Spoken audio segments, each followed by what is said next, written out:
El humor en el campo. El descubrimiento de algo parecido al arte en un campo de concentración ha de sorprender bastante al profano en estas cosas, pero aún se sentiría mucho más sorprendido al saber que también había cierto sentido del humor. Claro está, en su expresión más leve y aún así solo durante unos breves segundos o unos minutos escasos. El humor es otra de las armas con las que el alma lucha por su supervivencia. Es bien sabido que en la existencia humana el humor puede proporcionar el distanciamiento necesario para sobreponerse a cualquier situación, aunque no sea más que por unos segundos. Yo mismo entrené a un amigo mío que trabajaba a mi lado en la obra para que desarrollara su sentido del humor. Le sugería que debíamos hacernos la solemne promesa de que cada día inventaríamos una historia divertida sobre algún incidente que pudiera suceder al siguiente día de nuestra liberación. Se trataba de un cirujano que había pertenecido al equipo de un gran hospital, así que una vez intenté arrancarle una sonrisa insistiendo en que cuando se incorporara a su antiguo trabajo le iba a resultar muy difícil olvidar los hábitos que había aprendido en el campo de concentración. Al pie de la obra que construíamos, y en especial cuando el supervisor hacía su ronda de inspección, el capataz nos estimulaba a trabajar más deprisa gritando ¡Acción, acción! Así que dije a mi amigo, un día regresarás al quirófano para operar a un paciente aquejado de peritonitis. De pronto, una ordenanza entrará a toda prisa y anunciará la llegada del jefe del equipo de operaciones gritando ¡Acción, acción, que viene el jefe! A veces los otros inventaban sueños divertidos con respecto al futuro, previendo, por ejemplo, cuando tuvieran un compromiso para asistir a una cena, se olvidarían de cómo se sirve la sopa y le pedirían a la anfitriona que les echara una cucharada del fondo. Los intentos para desarrollar el sentido del humor y ver las cosas bajo una luz humorística son una especie de truco que aprendimos mientras dominábamos el arte de vivir, pues aún en un campo de concentración es posible practicar el arte de vivir. Aunque el sufrimiento sea omnipresente, cabría establecer una analogía. El sufrimiento del hombre actúa de modo similar a como lo hace el gas en el vacío de una cámara. Esta se llenará por completo y por igual cualquiera que sea su capacidad. Análogamente, el sufrimiento ocupa toda el alma y toda la conciencia del hombre, tanto si el sufrimiento es mucho como si es poco. Por consiguiente, el tamaño del sufrimiento humano es absolutamente relativo, de lo que se deduce que las cosas más nimias pueden originar las mayores alegrías. Tomemos a modo de ejemplo algo que sucedió en nuestro viaje a Auschwitz, a un campo filial del de Dachau.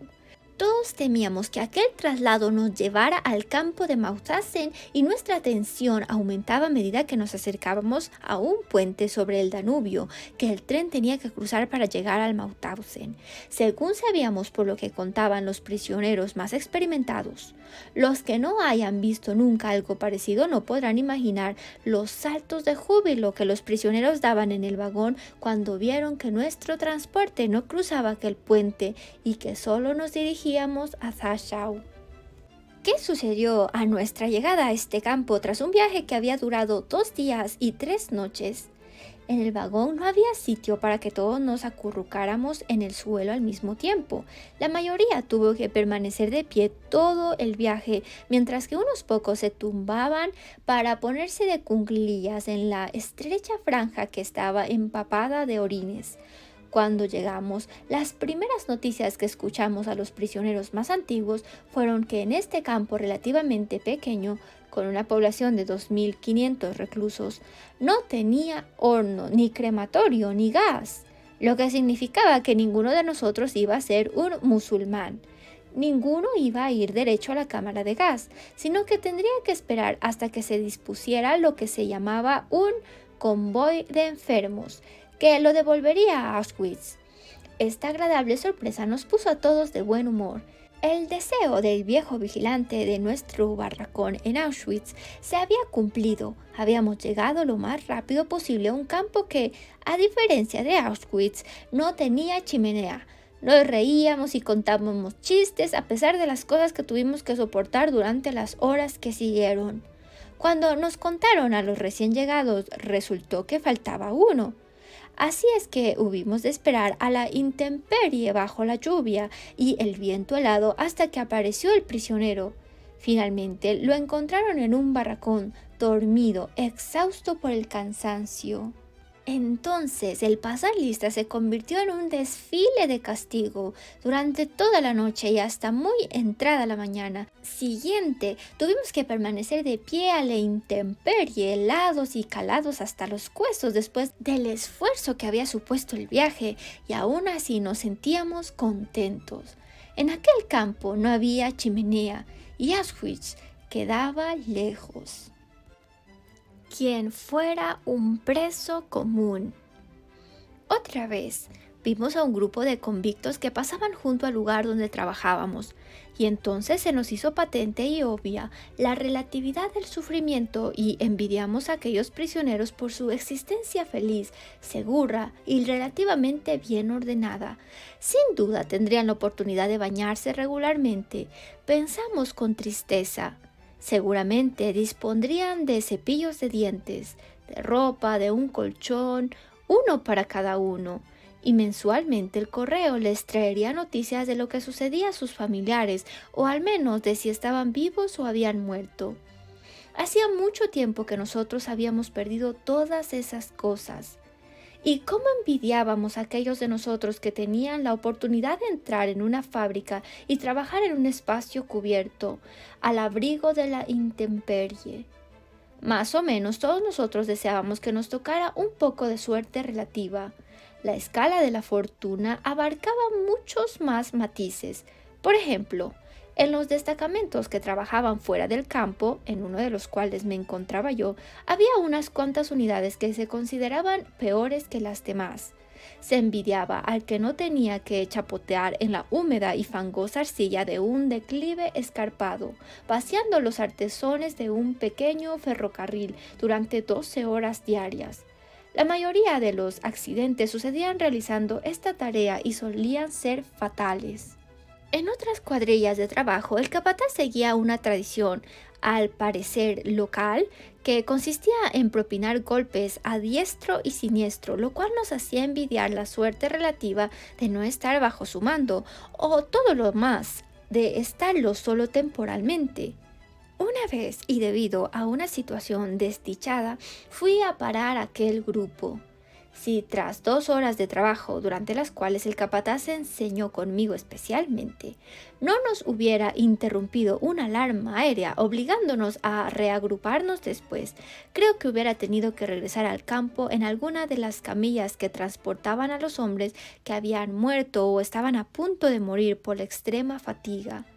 Nadie podría imaginar el alivio que en semejante situación puede producir el sonido de la sirena. Ni siquiera el boxeador que oye sonar la campana que anuncia el final del asalto, salvándose así en el último instante de un KO seguro. Suerte es lo que a uno no le toca padecer. Agradecíamos los más ínfimos favores, nos confortábamos con tener tiempo para despiojarnos antes de ir a la cama, aunque ello no fuera en sí muy placentero. Suponía estar desnudos en un barracón helado con carámbanos colgando del techo.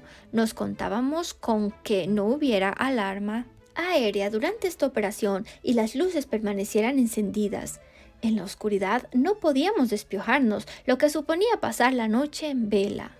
Los escasos placeres de la vida del campo nos producían una especie de felicidad negativa, la liberación del sufrimiento, como dijo Schopenhauer, pero no solo de forma relativa. Los verdaderos placeres positivos, aún los más nimios, escaseaban. Recuerdo haber llevado una especie de contabilidad de los placeres diarios y comprobar que en el lapso de muchas semanas solamente había experimentado 2 momentos placenteros. Uno había ocurrido cuando, al regresar del trabajo y tras una larga espera, me admitieron en el barracón de cocina asignándome a la cola que se alineaba ante el cocinero prisionero F. Semioculto detrás de las enormes cacerolas, F servía la sopa en los cuencos que le presentaban los prisioneros que desfilaban apresuradamente. Era el único cocinero que al llegar los cuencos no se fijaba en los hombres. El único que repartía con equidad, sin reparar en el recipiente y sin hacer favoritismo con sus amigos o paisanos, obsequiándoles con patatas, mientras el resto tenía que contentarse con la sopa aguada de la superficie. Pero no me incumbe a mí juzgar a los prisioneros que preferían a su propia gente. ¿Quién puede arrojar la primera piedra contra aquel que favorece a sus amigos bajo una circunstancia en que tarde o temprano la cuestión que se dilucidaba era de vida o muerte? Nadie puede juzgar, nadie, a menos que con toda honestidad pueda contestar que en una situación similar no hubiera hecho lo mismo.